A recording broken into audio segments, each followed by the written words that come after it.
সবাই কেমন আছেন? আজ আমি তৈরি করব পালং শাক ভর্তা। তার জন্য এখানে আমি কিছু পালং শাক নিয়েছি। এই যে আমাদের নিজেদের ক্ষেতের পালং শাক, একদম কচি কচি পালং শাক। এইরকম কচি কচি দেখে উঠিয়ে নিতে হবে। আমি কচি দেখে উঠিয়ে নিয়েছি। বড় পালং শাক হলে একটু তিতো তিতো লাগে, কিন্তু কচি পালং শাক খুব ভালো লাগে খেতে। পালং শাকগুলো আমি ভালো করে ধুয়ে নিয়েছি। এখন আমি কেটে নেব, ছোটো ছোটো করে কেটে নেব। ভর্তা করতে গেলে ছোটো ছোটো করে কেটে নিতে হয়। আমি চুলোয় কড়াই বসিয়েছি। কড়াইতে দিয়ে দেবো সামান্য একটু সরিষার তেল। তেল গরম হয়ে আসছে। প্রথমে আমি শুকনো মরিচ 2টা ভেজে নেব।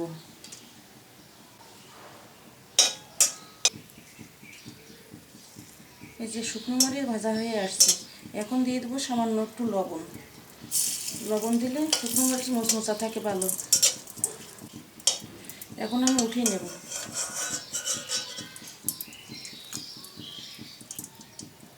এখন আমি পেঁয়াজ রসুন ভেজে নেব।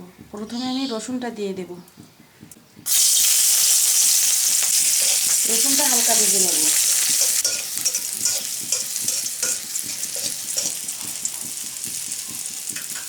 এই যে রসুনটা আমি হালকা ভেজে নিয়েছি, এখন পেঁয়াজ আর কাঁচামরিচ দিয়ে দেবো। পেঁয়াজ আর কাঁচামরিচ আমি 1 মিনিট কিন্তু ভেজে নেব। এখন পেঁয়াজ আর কাঁচামরিচ আমি উঠিয়ে নিচ্ছি।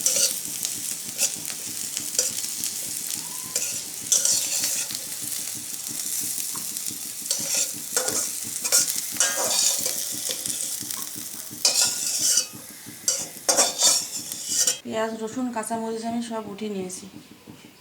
এখন দিয়ে দেবো পালং শাক। আমি এরকম ছোটো ছোটো করে কেটে নিয়েছি। এখন আমি দুটো সিদ্ধ করে নেব। এখন আমি ঢাকনিটা ওঠাচ্ছি। ঢাকনিটা উঠিয়ে আমি নেড়ে ছেড়ে দেবো।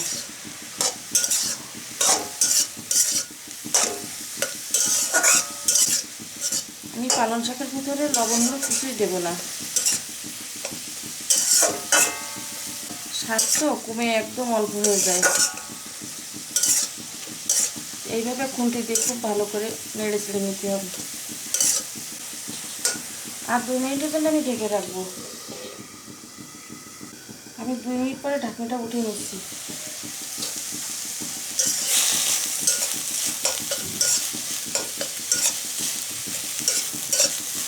পালং শাকটা কিন্তু সিদ্ধ হয়ে গেছে। আমি একটু নেড়ে চেড়ে নামিয়ে নেব। আমার এই রেসিপিটি যদি পছন্দ হয় অবশ্যই লাইক করবেন, শেয়ার করবেন, আর আমার চ্যানেলটিকে অবশ্যই সাবস্ক্রাইব করবেন। এখন আমি চুলোটা নিভিয়ে দিয়ে পালং শাকটা নামিয়ে নেব।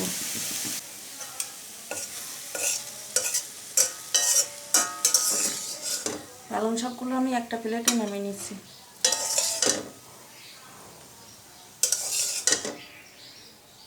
এই যে আমি পালং শাকগুলো সিদ্ধ করে নামিয়ে নিয়েছি। এখন একটু ঠান্ডা করে মাখিয়ে নেব। এখানে পালং শাকটা প্রায় ঠান্ডা হয়ে আসছে, আর আমি নিয়ে নিয়েছি এখানে লবণ পরিমাণ মতো, আর নিয়েছি শুকনো মরিচ। শুকনো মরিচ 2টা আমি লবণ দিয়ে মাখিয়ে নেব ভালো করে।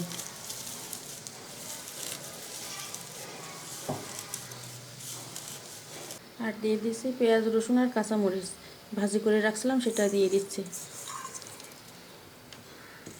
সব কিছু খুব ভালোভাবে মাখিয়ে নেব।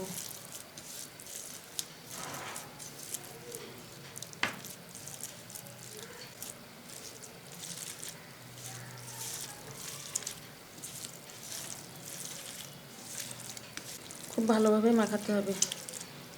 পালং শাক ভর্তাটা খেতেও খুব ভালো লাগে। এই পর্যায়ে আমি দিয়ে দিচ্ছি সরিষার তেল।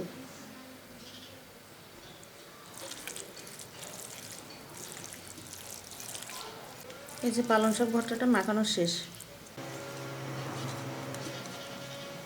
এই যে পালং শাক ভর্তাটা আমি ভালো করে মাখিয়ে নিয়েছি। আজ এই পর্যন্ত। সবাই ভালো থাকবেন, সুস্থ থাকবেন। ধন্যবাদ।